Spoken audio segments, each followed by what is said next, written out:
বেসরকারি কলেজে শিক্ষক বদলি হতে পারে, আর আমরা সরকারি প্রথম শ্রেণী কর্মকর্তা হয়ে আমাদের বদলির ব্যবস্থা নাই, প্রমোশন নাই।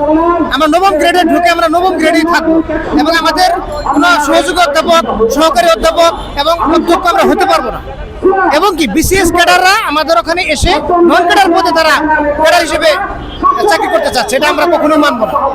আমাদের এই কলেজগুলিকে একটি বিধির মাধ্যমে সরকারিকরণ করা হয়েছে, যে বিধিটি হচ্ছে 2018 সালের নন ক্যাডার বিধি।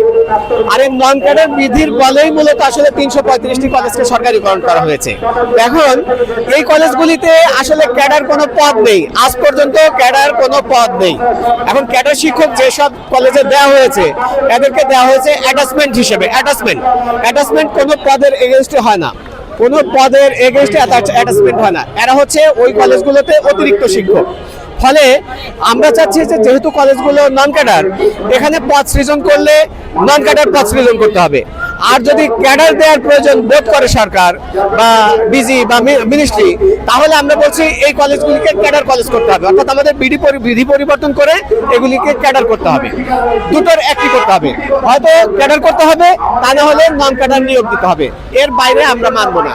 আমাদের ছাত্র যারা আজকে বিসিএস ক্যাডার হয়ে 8 বছর 10 বছর চাকরি করেই তারা এসে সহকারী অধ্যক্ষ, সহযোগী অধ্যাপক পদ এভাবে পাচ্ছে, কিন্তু আমরা যারা 27 বছর 30 বছর চাকরি করছি কিন্তু আমরা আমাদের মর্যাদা পাচ্ছি না, এবং তারা বিভিন্নভাবে এই কলেজগুলোতে ঢোকার চেষ্টা করছে, যেটি আমরা আমাদের জায়গা থেকে বঞ্চিত হচ্ছি চরমভাবে। আমরা আমাদের মর্যাদা জায়গাতেই চাই, আমরা ক্যাডার হওয়ার জন্য বলছি না, আমরা নন ক্যাডারই হোক, কিন্তু আমরা আমাদের যোগ্যতা অনুসারে আমাদের প্রমোশন, আমাদের মর্যাদা এটি আমরা দাবি করছি।